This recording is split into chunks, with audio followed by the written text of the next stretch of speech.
Alexa, what is Google Home? Google Home is a voice-enabled wireless speaker developed by Google, announced on May 18, 2016 at Google I/O.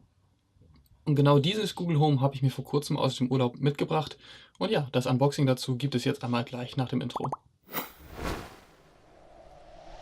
Damit dann hallo und guten Abend YouTube zu diesem kurzen Unboxing-Video vom Google Home. Google Home ist, wie Alexa gerade eben schon richtig gesagt hat, der Sprachassistent von Google, den ihr euch zu Hause dahin stellen könnt und nicht mehr übers Telefon bedienen müsst, sondern einfach so mit ihm kommunizieren könnt, so wie es ja beispielsweise auch mit dem Amazon Echo schon bekannt ist. Ohne lange Umschweife würde ich sagen, wir schauen hier einmal in die Box rein. Wir sehen hier oben drauf, haben wir ein entsprechendes Google-Logo, relativ schlicht das Ganze. Und wenn wir uns den Karton ansonsten nochmal anschauen, haben wir hier vorne drauf eine entsprechende Abbildung des Produktes selbst. Auf der einen Seite haben wir dann eine kleine Einführung in den Google-Assistenten, was man so alles machen kann, welche Sprachbefehle möglich sind.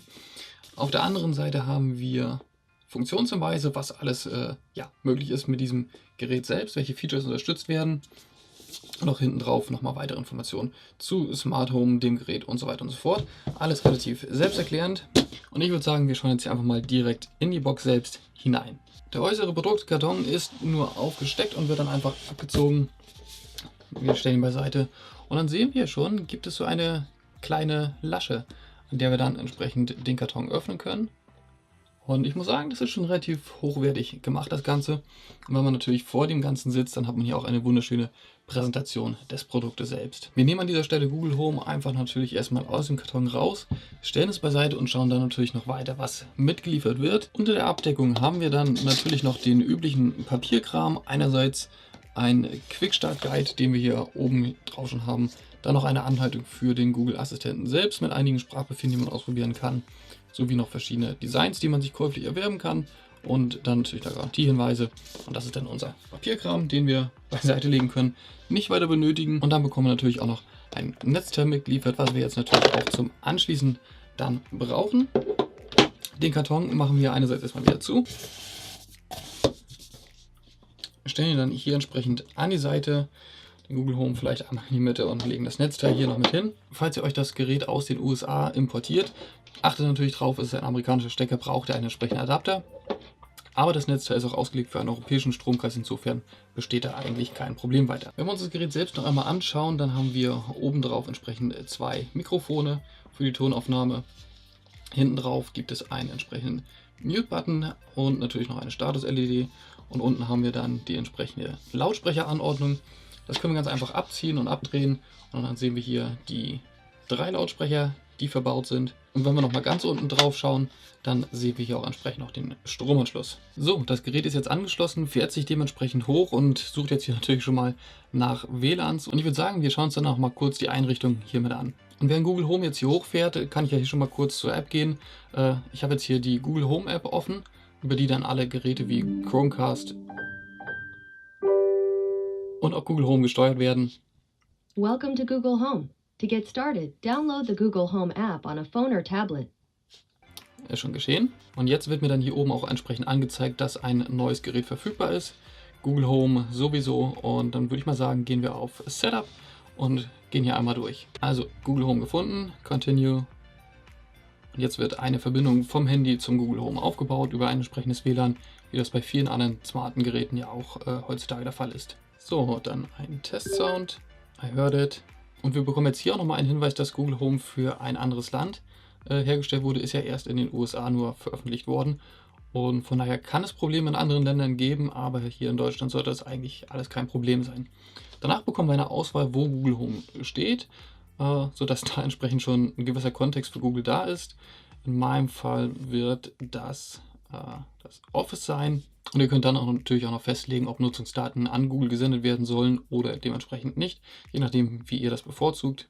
Danach wählt ihr dann entsprechend das WLAN aus, mit dem sich Google Home verbinden soll. Dabei ist die App auch in der Lage, von eurem Telefon direkt das Passwort entsprechend mit abzufragen, sodass ihr das nicht eintippen müsst. Und dann versucht sich Google Home jetzt entsprechend mit dem WLAN-Netzwerk zu verbinden. Gut, hat auch das geklappt, können wir entsprechend weitergehen. Und jetzt bekommen wir noch eine Einführung in den Assistant. Für den muss man sich natürlich entsprechend anmelden mit einem Google-Konto, sodass da auch die personalisierten Ergebnisse alle möglich sind. Und auch das kann ich hier von meinem Telefon ohne Probleme übernehmen. Das ist schön an Android. Und jetzt kann man hier entscheiden, ob ich personalisierte Ergebnisse haben möchte, eben auch mit dem Hinweis, dass Google Home ja durchaus von jedem angesprochen werden kann, der sich irgendwo befindet. Das heißt, wenn ihr jetzt beispielsweise mit eurem Account verbunden seid und eure Kalenderdaten da drin hängen und plötzlich fragen andere Familienmitglieder oder Freunde oder Bekannte oder wer auch immer, ja, dann haben die plötzlich Zugang zu diesen Informationen, müsst ihr also dementsprechend mit aufpassen, wie ihr das bei euch handhabt. Ihr könnt dann, wenn ihr wollt, auch noch einen entsprechenden Standort festlegen. Ihr könnt das Ganze auch überspringen. In meinem Fall bin ich damit aber einverstanden. Und dann könnt ihr natürlich noch Musikdienste verknüpfen. Es werden hier verschiedene unterstützt. Zunächst haben wir natürlich Google Play Music, dann YouTube Music, natürlich aber auch Spotify und Pandora. Und in meinem Fall soll Spotify als Standard genutzt werden. Wenn das noch nicht verbunden wäre mit eurem Google-Konto oder mit Google Home, dann könntet ihr hier noch die Verbindung entsprechend herstellen. In meinem Fall ist das schon verbunden, also Continue. Und damit ist das Setup auch schon abgeschlossen. Hi, I'm your Google Assistant. I'm here to help. To learn a few things you can do, continue in the Google Home app. Okay, dann gehen wir mal weiter. Okay, Google. How far away is the moon? The moon is 384,400 kilometers from Earth. Okay, Google. Tell me about my day. Good day, Felix. The time is 3:07 p.m. The weather in Butzo currently is 45 degrees and partly cloudy with a high of 45 degrees. Have a great day. Here's the latest news. From NPR News Summary at 2 p.m. today. Support for this podcast and the following message come from MoneyMind from Prudential, Hey, Google. a podcast powered by... Stop. Okay, Google. Play some music. All right, here's some music on Spotify. Hey, Google. Stop. Okay, Google. What can I do? Here are a couple of suggestions. You can say, add eggs and potatoes to my shopping list. Or play Newport Folk Radio. To find out more, you can look at the full list of suggestions in the Google Home app. Okay, ihr merkt also schon, dass grundsätzlich die Funktionalität eines Google Home ja gleich oder zumindest ähnlich ist wie von einem Amazon Echo. Einzig so die Bandbreite an Geräten, die sich mit Google Home verknüpfen lassen, die ist dann doch noch relativ klein. Also wenn wir hier einmal in die App schauen, dann haben wir hier Nest, Philips Hue und Smart Things. Ja, das könnte durchaus noch ein bisschen mehr werden. Also zumindest Amazon kann da mit dem Echo schon deutlich mehr, aber auch das wird über die Zeit dann entsprechend kommen. Eine Sache ist vielleicht dann auch noch zu erwähnen, das hier oben drauf ist ein entsprechendes Touchpad und wenn ihr da einmal drauf tippt,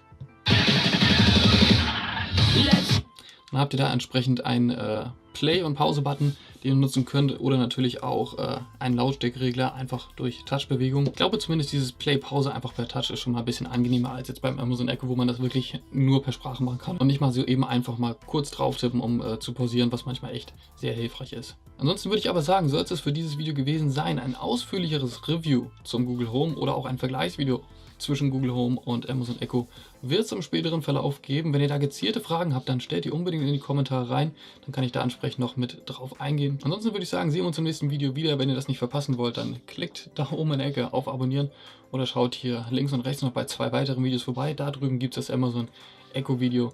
Und ja, wir sehen uns dann im nächsten Video. Bis dahin. Ciao.